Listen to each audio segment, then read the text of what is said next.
Halo, selamat pagi semuanya. Apa kabar teman-teman semuanya? Nama saya Grady, selaku Division Manager dari Senex Metro Data Indonesia, dan rekan saya William sebagai Product Support khusus untuk Cisco Meraki.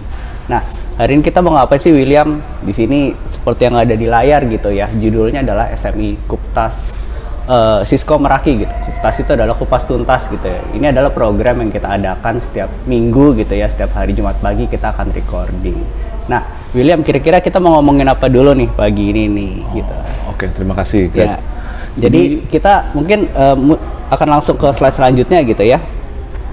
Nah, di sini kita bisa lihat ya teman-teman sekalian, kita di sini ngomongin platform Cisco Meraki gitu ya. Di sini di mana ada banyak produk-produknya gitu. Ada Secure SD-WAN, ada switch, wireless LAN gitu ya, terus ada smart camera, IoT sensor, dan produk-produk lainnya gitu ya, dimana ini semua bisa di manage gitu oleh satu platform gitu ya. Dan ini di sini kita bisa lihat semua gitu, misalnya access point ini let's say ada di lokasi A, ada di lokasi B, dan kita bisa tahu juga nih kalau misalnya nanti ada mati atau misalnya ada problem, itu ternyata root causesnya itu apa sih kira-kira gitu kan. Nah, William mungkin bisa nggak diceritakan gitu ya lebih lanjut lagi, kita explore gitu loh mengenai platform yang dimiliki oleh Cisco Meraki ini. Mungkin silahkan William. Baik, seperti yang disebutkan tadi Grady ya. Jadi Cisco Meraki ini ya sub-brand dari Cisco yang kita menggunakan inovasi cloud, fully cloud Ya. Betul. William ya. Oke. Jadi semua perangkat yang kita punya, kita bisa monitoring, manage, kontrolnya itu by single dashboard yang ada di cloudnya Cisco Meraki. Seperti itu. Dan dashboardnya ini berfungsi sebagai wireless controller, sebagai NMS, juga sebagai WIDS controller, location analytic, dan geotagging dan lain-lain sebagainya. Kita sudah lengkap seperti itu. Nah, dari Meraki pun kita sudah punya end-to-end solution bagi network ini. Dari yang pertama MX sebagai SD-WAN dan security device, lalu MS sebagai switch, dan MR sebagai access point. Nah, itu yang core-nya. Nah, kita juga punya IoT, yaitu CCTV dan juga physical sensor, dan juga kita punya MDM untuk mobile device management-nya. Nah, apa sih keunggulan dari Meraki ini? Meraki ini sangat simple, sangat mudah, dan cepat untuk kita deploy-nya. Seperti itu. Nah, William mau tanya juga nih. Tadi William bilang centralized cloud management gitu ya. Betul. Dulu kayaknya kalau ada customer saya beli access point, ada satu manajemen sendiri gitu ya. Terus dia beli IP kamera, ada satu manajemen sendiri. Di satu environment terpisah gitu loh. Kalau ada router juga another manajemen sendiri. Jadi masing-masing divisi tuh punya apa ya? Punya tanggung jawab untuk mengelola semua aset tersebut gitu. Nah, sekarang William bilang ini dijadikan satu semua unified cloud management gitu. Ini maksudnya apakah semua kontrol, semua manajemen itu nanti akan dijadikan satu gitu maksudnya? Betul. Semua kontrol, manajemen, dan monitoring itu dari dashboard ini. Boleh kita lihat ya. Nah, dari dashboard ini kita bisa lihat semua perangkat kita di seluruh dunia. Wow, jadi nggak cuma di satu location gitu ya, even ada beberapa lokasi ya. Dan ini pun kita tidak membutuhkan IP public atau jalur MPLS. Kita hanya perlu terhubung ke internet, walaupun dengan broadband ataupun GSM, sudah langsung bisa ke cloud-nya Meraki ini. Kita juga bisa melihat masalah-masalah kalau ada di suatu lokasi yang kita punya. Ya, ini kita lagi akses apa nih contohnya nih? Ini akses point atau apa nih contohnya? Ini semua perangkat kita. Ya. Jadi ada berapa jumlah device di lokasi tersebut. Even misalnya ada teleworker di sini kelihatan semua ya. Sampai ke usage-nya gitu ya. Klien di lokasi ini kita bisa tahu ada berapa. Ada berapa seperti itu. Lalu sudah ada analytics-nya untuk firmware-nya ini secure. Dan berarti nanti IT juga nggak perlu ke lokasi yang memang ada di mana device-nya gitu ya, karena memang tinggal di-push aja gitu dari cloud ya. Lalu untuk network health-nya juga kita ada trackingnya ini dalam Ya, nah ini penting sekali nih ya teman-teman sekalian, karena biasa IT ini sukanya meraba-raba nih kira-kira ini problemnya ada di mana nih gitu ya, sehat atau enggak gitu kan ya statusnya ya. Oke, silakan William. Kalau biasanya kita membutuhkan tools terpisah ya untuk monitoring, itu server terpisah. Kalau ini sudah ada di dashboard. Sudah ada lengkap ya satu dashboard ini. Betul. Oke. Nah, mungkin kita langsung aja William ya.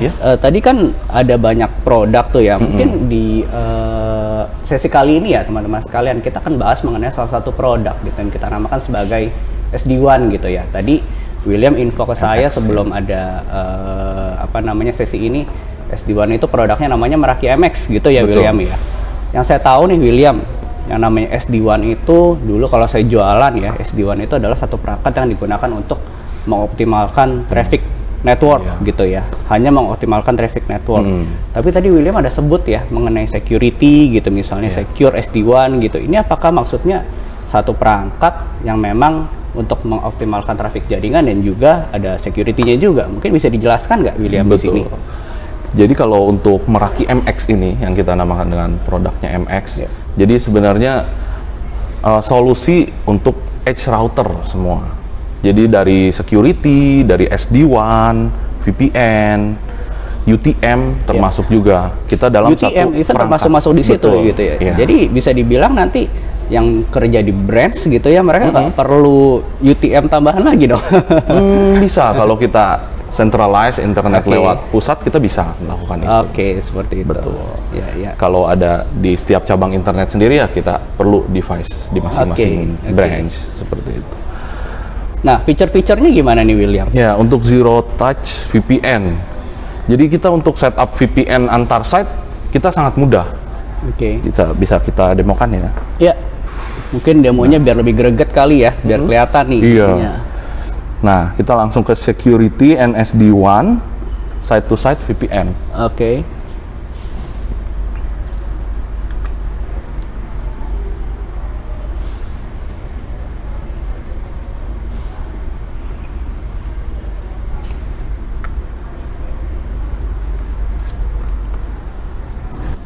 Nah, kita hanya tinggal memilih perangkat ini sebagai hub atau spoke. Maksudnya gimana tuh William? Jadi kalau hub itu spoke bisa terhubung dengan hub bisa terhubung dengan hub dan spoke. Antar spoke tidak bisa terhubung. Nah, biasanya kalau hub itu dipakai untuk cabang yang lebih besar seperti itu. Cabang-cabang mungkin yang memiliki organisasi yang lebih besar gitu ya. Untuk bisa mesh juga, kalau kita semua hub itu kita bisa mesh. Jadi A, B, C semua bisa terhubung. Tapi misalnya kalau D kita sebagai spoke, kita terhubung ke salah satu hub. Seperti itu. Balik lagi William mengenai deployment nih. Tadi William bilang di sini kan penerapannya itu ya kita ada satu headquarter, ada beberapa branch, nanti SD-WAN-nya itu akan ditaruh di semua lokasi tersebut gitu ya, di mana mungkin mesin besarnya di headquarter dan mesin-mesin kecilnya di branch. Nah, deployment-nya kalau misalnya saya punya branch itu menyebar gitu di satu Indonesia dan lokasinya lumayan terpencil gitu ya. Apakah memang nanti saya sebagai IT itu harus ngirimin orang saya gitu untuk satu di kota ini, satu di kota itu untuk nanti config gitu kan. Wah, repot nih gitu. Apalagi kan cost-nya juga besar. Itu gimana William untuk itu solusi dari Meraki juga karena kita sudah cloud base. Jadi kita tidak perlu pre-configure perangkat dari lokal konsol atau seperti itu. Kita bisa langsung klaim di dashboard perangkatnya. Langsung perangkatnya kita kirimkan ke cabang yang kita tuju. Nah, di sana hanya kita tinggal meminta colok kabelnya, pasang kabelnya di interface, dan langsung pre-configure yang dari cloud ini langsung running di tempat itu. Semudah itu. Semudah itu. Nah, jadi cuma tinggal modal internet aja di sana gitu. Internetnya udah ada, tinggal colokin aja gitu kan ya. Nggak perlu konfig sudah lagi DHCP, gitu. langsung dia dapat IP bisa ke internet. Konfigurasi dari cloudnya ini langsung running di device tersebut. Cool ya. Jadi sangat praktis sekali gitu ya untuk deployment-nya di cabang-cabang yang terpencil gitu ya. Nah, kebetulan dulu pengalaman saya juga seperti itu.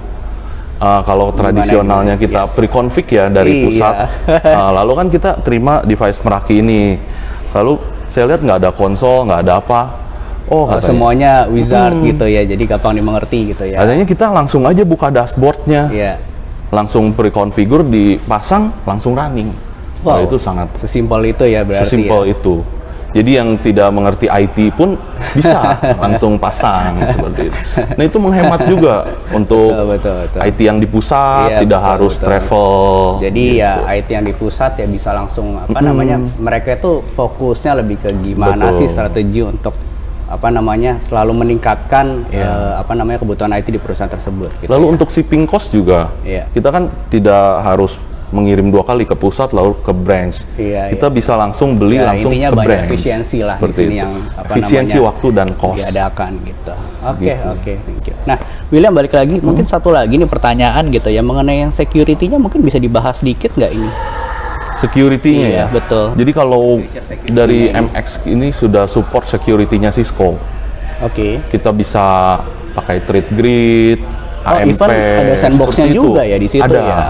Lalu untuk Umbrella, integrate juga integrate dengan security-nya Cisco ISE pun kita bisa integrate ke MX berarti ini. Jadi teman-teman sekalian di sini Meraki MX ini memang adalah ya secure SD-WAN gitu ya. Jadi nggak hanya mengoptimalkan network traffic, tapi bisa juga mengamankan jaringan seperti itu. Dan kalau boleh kita tunjukkan, ini sangat mudah kita untuk apply security-nya juga. Kita pilih di security and SD-WAN, lalu threat protection. Wah, ini benar-benar tinggal klik-klik aja ya teman-teman sekalian. Segampang itu.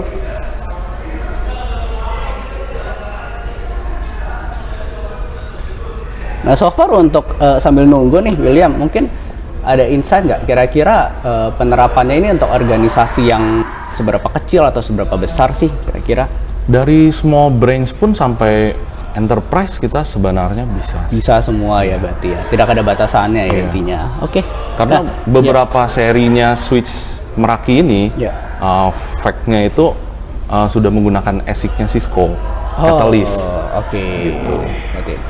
Nah ini untuk threat protection-nya sangat mudah. Wah keren ya, even ada apa namanya nih list URL yang bisa di-allow atau yang nggak di-allow gitu ya di sini. Kita tinggal enable saja di AMP-nya ini. Lalu kalau mau kita whitelist ada, kita masukkan allow list. Whitelist, blacklist-nya juga ada, semua feature di sini. Jadi udah lengkap ya William ya. Threat Grid. Ini untuk IPS, IDS-nya dan Umbrella. Integrasi Umbrella. Wow, even ya tinggal klik aja ya kalau memang kita udah subscribe ke Cisco Umbrella gitu ya. Kita langsung. Wow, keren memang. William. Mungkin terakhir pertanyaan dari saya nih William ya. Kita balik lagi ya mengenai yang awal ya. Tadi Cisco Meraki ini kan produknya banyak gitu ya, produk kategorinya ya. Dari router, switch, access point, IP kamera gitu kan. Even ada yang untuk teleworker gateway itu ya. Betul. Nah William sendiri ya mungkin sebelumnya kan pernah di user nih. Mungkin bisa diceritakan nggak William, kira-kira deployment-nya itu seberapa sulit dan seberapa gampang sih sebenarnya di sini. Jadi buat insight ke teman-teman sekalian yang ada di sini gitu. Ya, seperti tadi sekilas sudah diceritakan, yaitu menurut pengalaman saya di user sangat mudah. Jadi begitu kita mendapat perangkatnya, kita bisa langsung pre-configure di cloud-nya. Kita hanya perlu klaim serial number. Jadi kita tinggal minta serial number dari perangkat-perangkat yang akan kita deploy. Kita langsung input di cloud. Nah, perangkatnya langsung kita sambungkan dengan DHCP, itu langsung running seperti itu. Bisa. As simple as that ya berarti ya. Walaupun tidak ada IT misalnya di branch, di pelosok seperti itu, bisa. Kita langsung koneksi, langsung running dengan konfigurasi yang kita buat di cloud. Simple as that ya, benar-benar ya. Sangat mudah. Ya udah, kira-kira teman-teman sekalian kurang lebih sesi hari ini seperti itu ya. Jadi kita ngobrolin mengenai Cisco Meraki Overview, use cases gitu ya. Next week kita akan hadir gitu dengan use cases yang lainnya gitu. Nanti kita akan bikin surprise ke teman-teman sekalian. Nah, balik lagi yang jelas kita dari Series Metro Data ya untuk Cisco Meraki kita sangat fokus di sini, dan soon kita mungkin akan bikin demo center ya William ya nanti. Betul, ya. Betul, kita ada plan untuk demo center. Sekalian teman-teman partner bisa ngajak end user juga nanti buat lihat nih, kita akan punya satu ruangan gitu ya. Di situ akan ada beberapa produk Cisco Meraki kita gitu. Ada IP kamera, ada router, ada access point, dan semuanya bisa diakses secara online gitu. Jadi Kalau memang nanti ada customer bisa invite ke kita juga. Nah, mungkin sesi pagi ini seperti itu aja ya William ya. Mungkin ada tambahan lagi dari William di sini. Baik, untuk koneksi ya, solusi interkoneksi ya, kita. Okay. Nah, kalau tradisional interkoneksi kan kita biasa pakai MPLS gini ya. Oke. Dan ini sangat costly. Nah, dari Meraki kita bisa MPLS digabung dengan broadband dan juga bisa broadband full. Kita bisa full broadband. Oh, ini ya solusi kalau memang MPLS itu kan sekarang mahal ya, bisa dibilang ya, jadi digabungkan dengan broadband. Betul. Gitu ya. Oke. Dan ini sangat mudah untuk deploy-nya. Oke,